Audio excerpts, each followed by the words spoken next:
Pada waktu itu hal kerajaan sorga seumpama 10 gadis yang mengambil pelitanya dan pergi menyongsong mempelai laki-laki.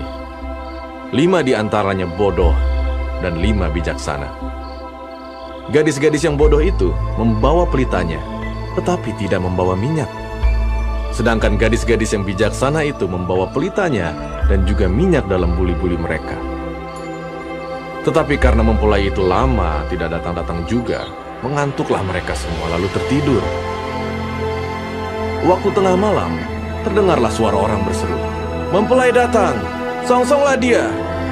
Gadis-gadis itu pun bangun semuanya lalu membereskan pelita mereka.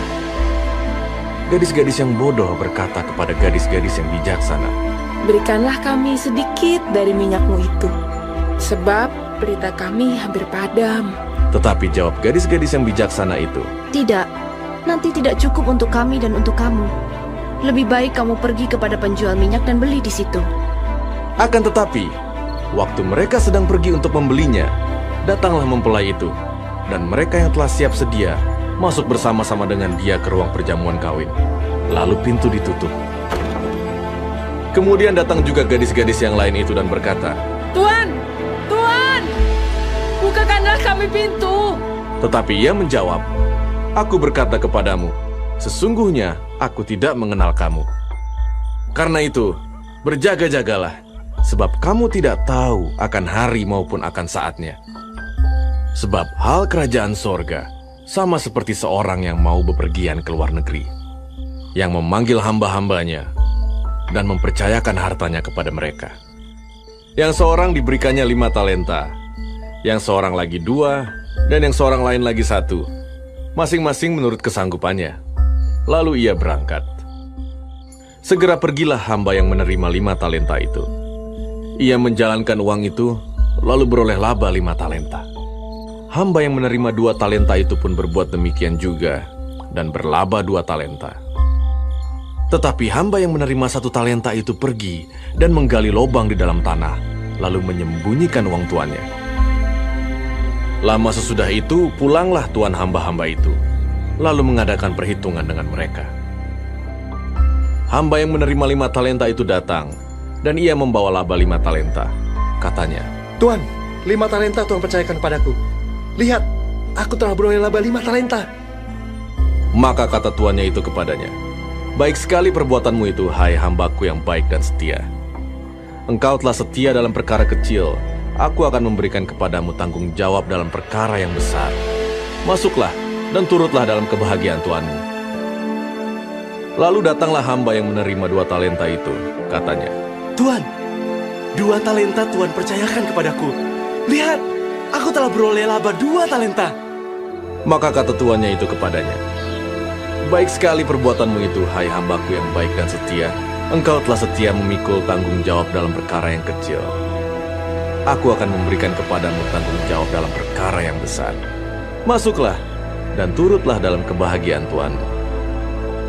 Kini, datanglah juga hamba yang menerima 1 talenta itu dan berkata, "Tuan, aku tahu bahwa Tuhan adalah manusia yang kejam yang menuai di tempat di mana Tuhan tidak menabur, dan yang memungut dari tempat di mana Tuhan tidak menanam. Karena itu, aku takut dan pergi menyembunyikan talenta Tuhan itu di dalam tanah. Ini, terimalah kepunyaan Tuhan." Maka jawab tuannya itu, "Hai kamu hamba yang jahat dan malas, jadi kamu sudah tahu bahwa aku menuai di tempat di mana aku tidak menabur, dan memungut dari tempat di mana aku tidak menanam. Karena itu sudahlah seharusnya uangku itu kau berikan kepada orang yang menjalankan uang, supaya sekembaliku aku menerimanya serta dengan bunganya. Sebab itu ambillah talenta itu daripadanya, dan berikanlah kepada orang yang mempunyai 10 talenta itu. Karena setiap orang yang mempunyai, kepadanya akan diberi, sehingga ia berkelimpahan. Tetapi siapa yang tidak mempunyai, apapun juga yang ada padanya akan diambil daripadanya. Dan campakkanlah hamba yang tidak berguna itu ke dalam kegelapan yang paling gelap. Di sanalah akan terdapat ratap dan kertak gigi. Apabila Anak Manusia datang dalam kemuliaannya, dan semua malaikat bersama-sama dengan dia, maka ia akan bersemayam di atas tahta kemuliaannya. Lalu semua bangsa akan dikumpulkan di hadapannya, dan ia akan memisahkan mereka seorang daripada seorang, sama seperti gembala memisahkan domba dari kambing. Dan ia akan menempatkan domba-domba di sebelah kanannya, dan kambing-kambing di sebelah kirinya.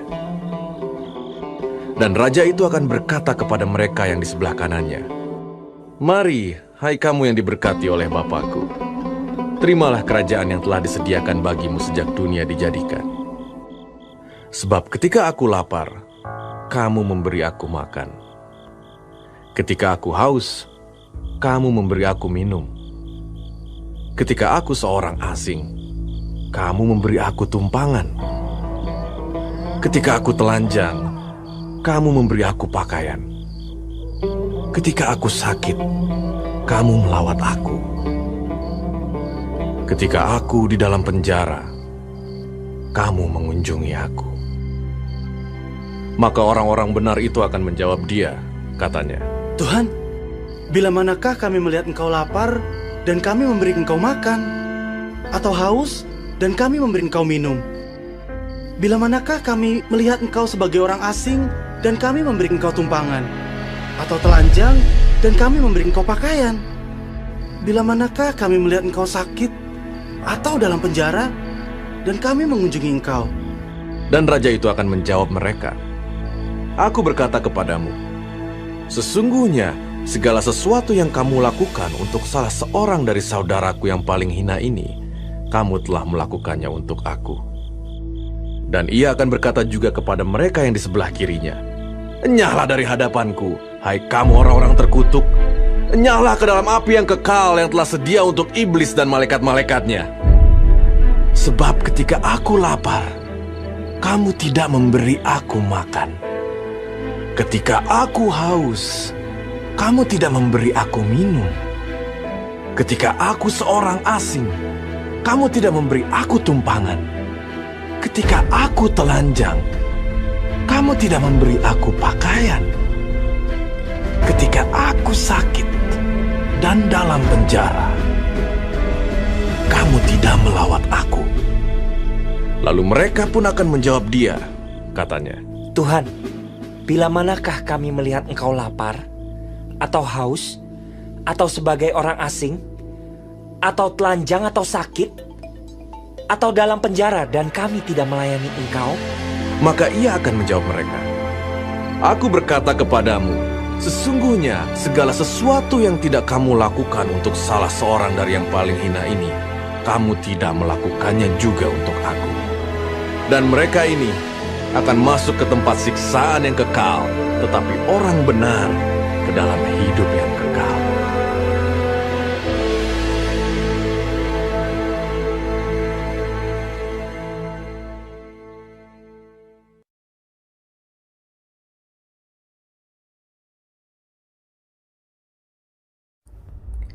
Shalom saudara-saudaraku yang kekasih di dalam nama Tuhan Yesus.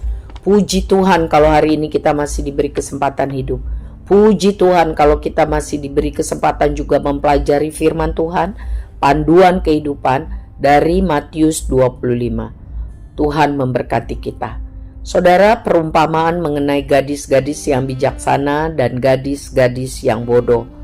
Perumpamaan ini mengajarkan kita tentang apa yang terjadi saat Tuhan Yesus datang kedua kali sebagai raja, sebagai hakim.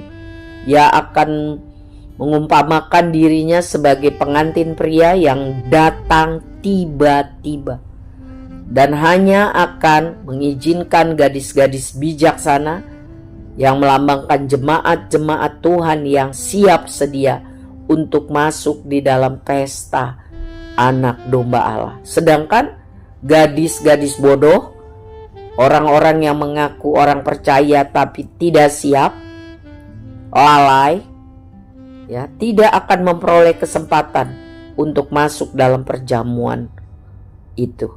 Jadi saudara, ini adalah peringatan yang keras dan tegas. Kita harus selalu hidup siap siaga. Waspada, waspada, waspada. Ikuti setiap petunjuk firman Tuhan. Hidupilah perintah firman Tuhan, yaitu hidup dalam kebenaran, baik dalam pikiran dalam perkataan dan perbuatan. Sebab kapan saja Tuhan bisa datang menjemput gerejanya. Ya, sebab itu persiapkan diri sebaik-baik mungkin, hidup seperti 5 gadis bijaksana yang siap sedia kapan saja Tuhan datang. Amin. Selanjutnya perumpamaan tentang talenta. Saudara, diajarkan bahwa setiap orang yang percaya kepada Kristus dipercayakan, diberikan anugerah talenta, kemampuan, karunia untuk bisa berkarya bagi Kristus, jadi berkat bagi sesama. Tuhan sangat menghargai hamba-hambanya yang bertanggung jawab, yang berusaha maksimal mengembangkan, menggunakan karunia, talenta yang dipercayakan itu. Tetapi Tuhan sangat murka pada hamba-hambanya yang malas, yang lalai, yang semaunya menggunakan kesempatan-kesempatan yang Tuhan berikan, yang tidak mau melakukan firman, ya. Padahal sudah tahu firman, tapi tidak mau melakukannya, lalai, malas, cuek, bodoh amat, ya. Jadi pahala atau berkat Tuhan diberikan pada hamba yang rajin, yang setia, berkarya, bertanggung jawab, mengembangkan kesempatan hidup yang Tuhan berikan. Jadi berkat bagi banyak orang, hidup untuk kemuliaan Tuhan. Tetapi hamba yang malas, yang jahat, yang lalai, yang semau-maunya, yang tidak bertanggung jawab akan dihukum, sehingga menderita dalam neraka. Sebab itu saudara, ini penting untuk kita hidup bertanggung jawab dalam pekerjaan, dalam pelayanan. Karena apa yang kita lakukan dalam pekerjaan dan pelayanan sesungguhnya itu adalah gambaran atau acuan kesetiaan kita kepada Tuhan. Karena setiap pekerjaan, setiap kesempatan melayani, setiap tanggung jawab yang diberikan kepada anak Tuhan itu dari Tuhan. Jadi kita harus melakukannya, mengerjakan pekerjaan, tanggung jawab pelayanan kita dengan sungguh-sungguh sebaik mungkin, seperti bertanggung jawab kepada Tuhan. Selanjutnya mengenai penghakiman terakhir. Tuhan Yesus menyatakan di ayat 45 bahwa segala sesuatu yang tidak kamu lakukan untuk salah seorang daripada yang paling hina ini, kamu berarti juga tidak melakukannya untuk aku. Pelajaran yang kita dapat bahwa kesetiaan pelayanan kita kepada Tuhan itu terlihat dari cara kita melayani sesama kita. Jadi kecintaan serta kesetiaan kepada Tuhan seharusnya terwujud melalui cinta dan kepedulian kita kepada sesama, terutama termasuk orang-orang yang dipandang hina, tidak layak untuk dikasihi, ya. Karena hina, karena miskin, kita harus memiliki kasih Kristus, ya. Sebab jika tidak memiliki kasih Kristus, maka kita tidak mampu mengasihi orang-orang yang seperti apa yang Tuhan Yesus katakan tadi, yang hina, yang miskin, yang tidak dianggap, ya. Jadi mari kita minta supaya kasih Kristus menguasai hidup kita. Sebab jika kita tidak memiliki kasih Kristus, jelas bagian ini mengatakan, maka kita akan masuk ke dalam neraka. Tetapi orang benar yang hidup sungguh-sungguh melakukan kehendak Allah, yaitu mengasihi Tuhan dan mengasihi sesama dengan sungguh-sungguh, akan memiliki hidup yang kekal. Saudara, Tuhan tolong kita dapat membuktikan iman kita melalui kelakuan kita sehari-hari kepada sesama. Amin.